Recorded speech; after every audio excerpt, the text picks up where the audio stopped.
What's up, guys? I am back with a part two to my Remington R1 Enhanced. I just made a video, I believe, like 4 days prior to today. I explained I was going to do some upgrades to it. So I did a stainless steel mag well with a stainless steel mainspring housing.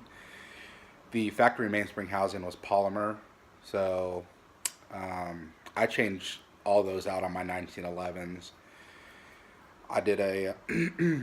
These are all Fusion firearm parts: slide stop, thumb safety, and a flat trigger, and the mainspring housing. Didn't change anything else. So I went shooting this morning because I had to fit these two parts. The trigger was a drop-in, no modifications. It was pretty simple. This was a drop-in, the magwell mainspring housing.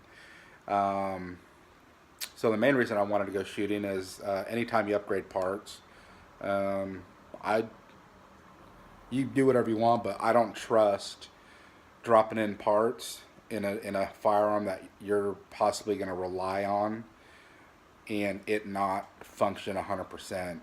So I had to fit the thumb safety. It wasn't hard. It was actually pretty easy, and this actually dropped right into slide stop.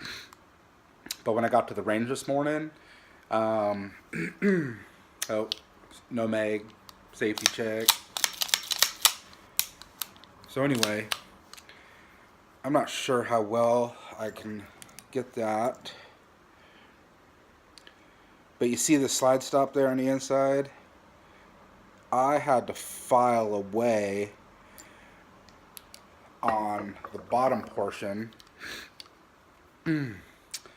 So when a mag goes in, it was actually catching the round. So it was making it nosedive into the round. So I go to the shooting range in Omaha called 88 Tactical, and I've only been there twice, I think, 3 times. They have an armorer on site, and I know how to do all my own work to this. So I was like, "Hey, can I borrow one of your files?" And they absolutely let me borrow a file. So I went back into my shooting lane, and I was able to take off a little bit at a time as I was shooting. So I shot 250 rounds this morning, and took about 100 rounds for this to run 100%, to cycle everything. So this was ball ammo, and those are fatter than a self-defense round. So because those are more pointy than the little chubby looking ball ammos. So I have 3 different mags. I have the Wilson 47Ds, the stock Remington mags, and the Chip McCormick 10-round mags. So I have not had an issue with the stock Remington mag out of all 3. They function flawlessly. They cycle every round, no failure to feeds, failure to ejects, failure to return a battery, whatever you call it. But as I was honing down on the slide stop on the inside, the Chip McCormick 10 rounders were the biggest problem. And I'm not sure if it's because they have the flared mouth here, but it takes up a lot more room than these regular mags. I'm not sure if you can tell a difference in there. And I'm not talking trash about the Chip McCormick mags. I actually love these. So about 125 rounds, the end of the last 125 rounds, all 3 different mags function 100%. So I think I got this pistol to where it'll function now without having to do any more work. The only thing that came loose on me this time was the magwell. This little bolt down here came loose from the mainspring housing. Easy fix. I actually just Loctite it after I cleaned the whole pistol after shooting this morning. Man, this still nothing. Still no rattle. This is his solid 1911. So I really like this flat trigger. Um, I want to show you guys something. So this is a super light trigger. I just want you to see. I'm guessing this is probably 2.5 to 3 pounds. And the reset is crazy.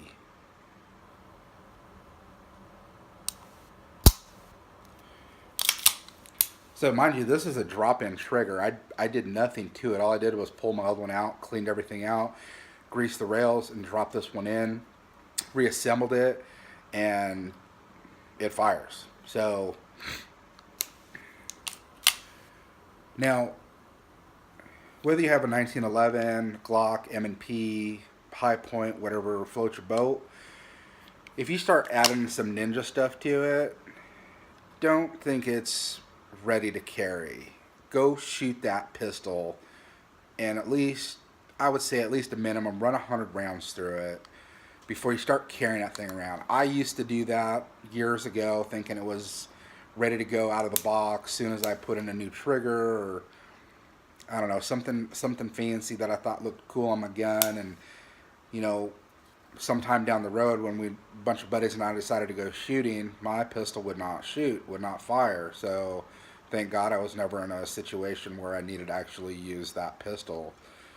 So, and that just goes without saying, like, if you carry concealed, or you open carry, which I hope a lot of you don't open carry, I have my own personal views on that, you need to make sure that your tool operates 100%. These are tools, firearms, pistols, guns, burners, whatever you want to call them. But if you're using and you're relying on your pistol, your tool, to protect yourself, your family, loved ones, whatever, make sure it operates 100%. I still don't trust this thing yet. I still want to run at least 500 rounds through this flawlessly. So I think I got all the bugs out of it. And this, for 1911s, I'm a big guy. I'm 6'1", pretty big guy. I can conceal a 1911 pretty well outside the waistband. But a 1911 is something I'd carry in like the fall and winter time, because I wear a coat or a suit coat or something. And I'll resort to smaller firearms in the summer and spring. But, and plus this thing is heavy. This, like 2 pounds right here. So anyway, this thing is super accurate. Like I said in my first video, before I buy a pistol, like if I buy something new, I'm stepping outside of my comfort zone. I like to watch a lot of YouTube videos on a certain firearm that I'm interested in. And I like to see the good, the bad, and the ugly. I like to read a lot. I like to read up on a firearm that I'm about to get. And that kind of helps me make up my mind. It lets me know if it's something that it's worth investing in. Do I have to invest more money after I buy it? You know, kind of like a 1911. I'm not known to buy a 1911 and keep it bone stock. So, anyway, but if you are in the market for a Remington R1 Enhanced and you have one and you're kind of on the fence about it, buy it. You will be amazed. And I can't believe there isn't more people out there talking about these.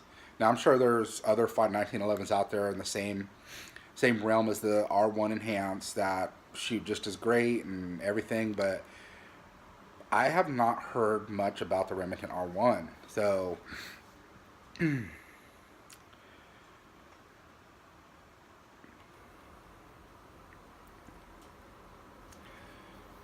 oh, one thing that is happening is I'm thinking, I Loctited this down and this doesn't move, but I believe the threads in there may be getting stripped, because I can push that down and I have that set all the way down. So I think as it's recoiling, it's jumping a thread. So I don't know if that's something that Remington will warranty or not. If it starts getting way out of control, then yeah, I'm going to start making some phone calls. But it's a brand new gun. Yeah. I haven't did any modifications to the gun. I added parts to it, but I haven't modified as far as dremeling or sanding down, filing down, anything to the pistol. So in the event I do have to send this back to Remington, I can put all my stock parts back on there, and they'll never know. But we're talking about a sight. I would think they'd have to prove that me adding all these things on here is what caused the sight to strip out. So anyway, guys, I am at 700 rounds now with this pistol, and there was some bugs that needed to get worked out, and a lot of it was because I added new things to it. If it was straight stock out of the box, I'm sure it would be flawless by now. I do keep it wet, like as I stated in my last video. I run 1911 super wet, and I only use one oil, and it's Tetra gun oil. Until I find something or someone convinces me that there's something better out there, I'll continue to use it. I use it on all my firearms, my Glocks, my M&Ps, my revolvers, my shotguns, my rifles, my ARs. I use Tetra gun oil on everything. So anyway, hope you guys liked the video. I really like these custom accents. I didn't want to get black because I like to, customize it myself with just different colors. Kind of stands out a little bit. So I will probably try and shoot another 500 rounds here before the new year. So it's December 19th, 2017. We'll see. I do have a firearms class on the 29th that I'll try and run.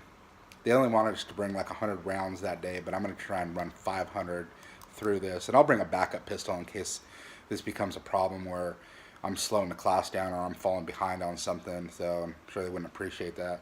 So anyway, guys, hope you liked the video. Like I said, if you are thinking about getting a Remington R1 Enhanced, get it. You will not be disappointed whatsoever at all. It's extremely accurate. It's amazing. 10 yards. I was shooting at 10 yards today. 2-inch groups, easy at 10 yards. I know that's not a big distance, but when I'm in there trying to get all the bugs and kinks out of this, and I'm not really focusing on target practice, man, wherever you point this thing shoots, this will outshoot anybody, any shooter. So it is definitely a fantastic shooter right out of the box, accurate shooter out of the box, I should say. So anyway, guys, I may do a part 3. Maybe something else will change, maybe a different 1911, but hope you guys enjoyed the video.